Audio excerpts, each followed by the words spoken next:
Hey guys, Chris here with the Good Old Gamer. So, to say that Nvidia's RTX 2000 series launch is likely the most divisive GPU launch of all time is probably an understatement. And this is coming off the heels of the Vega launch last year, and that was pretty damn divisive as well. This, I think, is even worse because basically there's two types of mindsets out there in the market, and Nvidia is really only catering to one of those.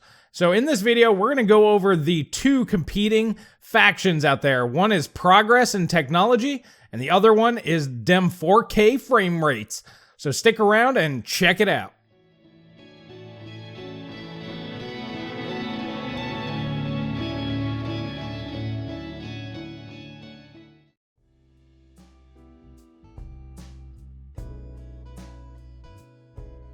So real quick, I finally got some footage here that we can go ahead and talk about. The benefits of ray tracing are obvious, and there's a couple things a lot of people aren't talking about that I do want to discuss here. The fact that we can get a more realistic scene in games is a good thing. Better graphics is better. I mean, nobody's really going to argue that. In isolation, this technology is amazing. And realistically speaking, the fact that we do have real-time ray tracing working at all, even though it's a hybrid, and of course it's kind of some trickery on Nvidia's part between the hardware and the software to make this work, it's still working. This level of graphical fidelity is not available without this technology, and that's great. The fact that we can get these realistic shadows and reflections, scenes will look more natural and realistic. The one thing that doesn't get a lot of attention that I really found interesting was when they were talking about the global illumination. Now everybody wants to nitpick, well, this one looks better, whatever. That doesn't really matter. I'm thinking of it from a developer standpoint. So in the RTX version, all the developer has to do is just put the sun light source outside, and then the room lights itself. There's no trickery needed. They don't have to go through and set up, the global illumination factors into the game. So basically, it just makes it easier to program the game, and then the lighting source becomes like a real light source and acts naturally. This makes things easier for game developers. This should make it quicker to go ahead and actually develop these games because they don't have to look for all these angles. Oh, that corner over there is not lit well enough. They can just make their games and not worry so much about the artistic trickery that is needed in games today. Not to mention also faster. You don't have to spend all the time working on them. This also means that indie developers will be able to produce better looking games because obviously they don't need to hire outside help to go ahead and get these sort of features working if they're not able to do them on their own.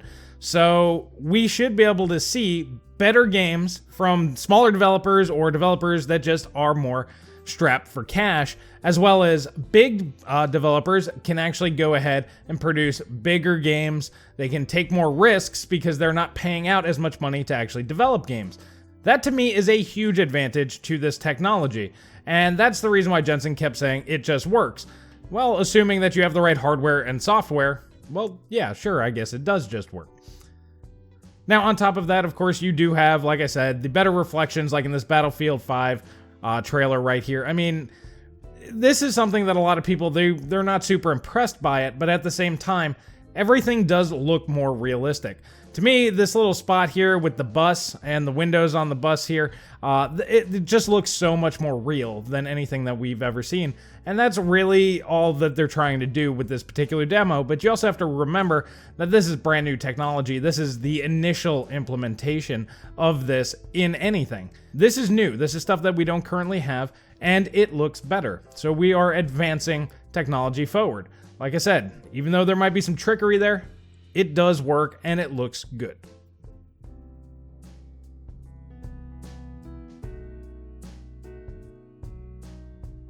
Now, I don't really need to go into this too much. You guys know the benefits of resolution. Resolution is what basically defines the sharpness of your games. How many pixels per inch you have.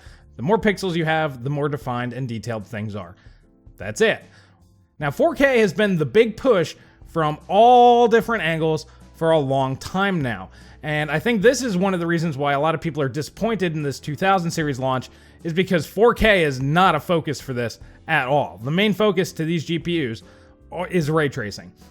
And the irony is we just recently got 4K 144 Hz displays, and even Nvidia was pushing 120 Hz 4K.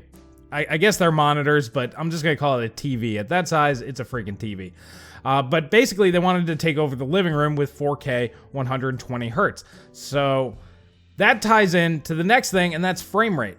Both resolution and frame rate have been the big sellers for GPUs for a long time now. And these GPUs are not geared towards 4K at all, really. And they're definitely not geared for high refresh 4K gaming. Now, we can only speculate on the real-world performance of the new FP32 cores on Turing, but realistically speaking, we're not really expecting too much over the 1080 Ti, which is, most people are not happy with the 4K performance of the 1080 Ti as it is, as most games can run 4K 60 with some compromises on visual fidelity. Most games will not run at 4K Ultra on a 1080 Ti. Just upping performance, even as high as 20%, is not going to get you anywhere near 4K 144, and may not even get you 4K 60 on brand new, more demanding titles.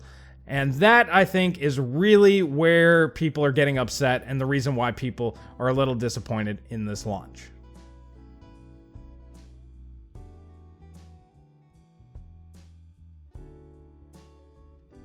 Nvidia made a choice. Internally, they decided to forego the high frame rate, forget the 4K race, which everybody else is in. Consoles are in it. You know, we have the PS4 Pro, the Xbox One X, 4K, 4K, 4K. I guarantee you 4K is going to be the big thing for the next-gen consoles.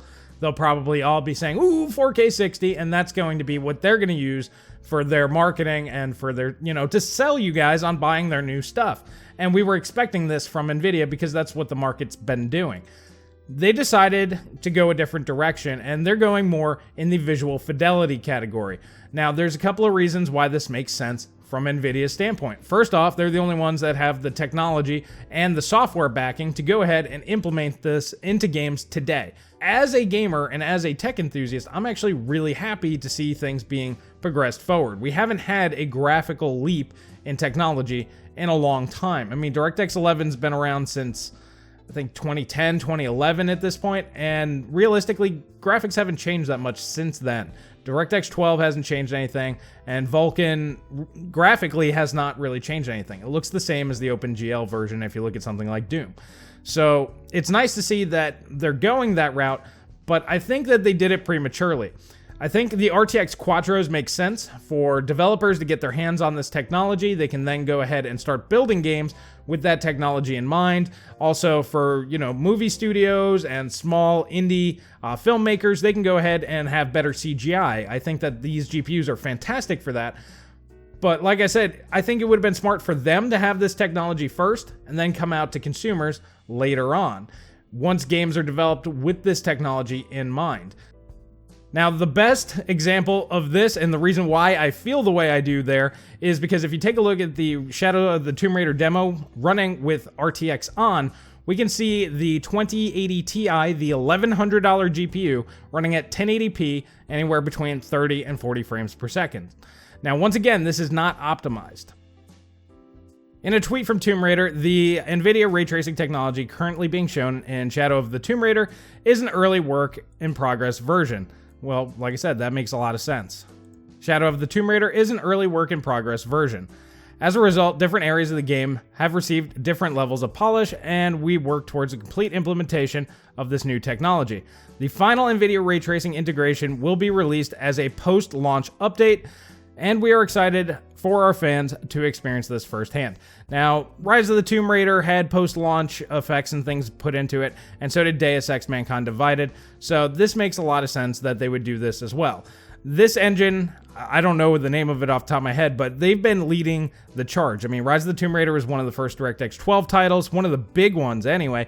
Same thing with Mankind Divided, which is essentially the same engine from Square Enix.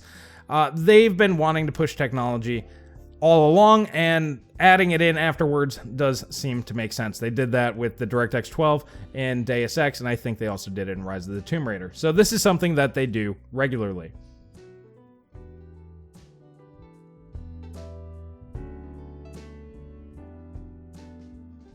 At the end of the day, Nvidia had two options. They could have released a 5120 CUDA-Core RTX or GTX 2080 Ti, basically a cut down Titan V, just get rid of the tensor cores, made an even smaller die, probably sold it for a little bit cheaper, kept it near that $1,000 mark, still made higher margins as it would have been a smaller die than what they're selling to you guys now on the RTX 2080 Ti. And I think that would have run probably around 2.5 gigahertz, very much the same as Pascal. Had all the advanced benefits of Volta, which is like asynchronous compute, which gives you better DirectX 12 and better Vulkan performance as compared to Pascal. So they would get those gains on top of the much larger CUDA core count with the same clock speeds. That was an option that they absolutely could have done. And that would have been probably what most people out there right now say that they would have wanted. And yeah, that would run those 4K games and everything better than what they have here today. Or they had the option that they chose to go with, which is push technology forward. Now, they're pushing it in a direction where they have hardware segregation. You know, you have to use their hardware to get this level of performance. And like I've mentioned in the last video, that's a very Apple thing to do. You have to use our software and our hardware to make this whole, you know, what do they call it? A hybrid ray tracing. To make their hybrid ray tracing work, you need their hardware with their software. Okay, so that benefits them long term, but right now it's getting them a lot of backlash. So this is kind of a risky move, but they can do it because they are the dominant player in the market. They can pretty much take this risk because people are going to buy it because there's really no other option right now. And like I said, as much as people would really want that higher end, you know, super high CUDA core count, super high clock speed GPU, they chose to go this route. And like I said, whether that pans out for them, I don't really know. But like I said, I personally would have done that and then released the RTX versions next generation on 7 nanometer, and I think that that would have worked out better for them overall. But let me know what you guys think down in the comment section below. Do you understand the strategy that they're doing and just don't like it?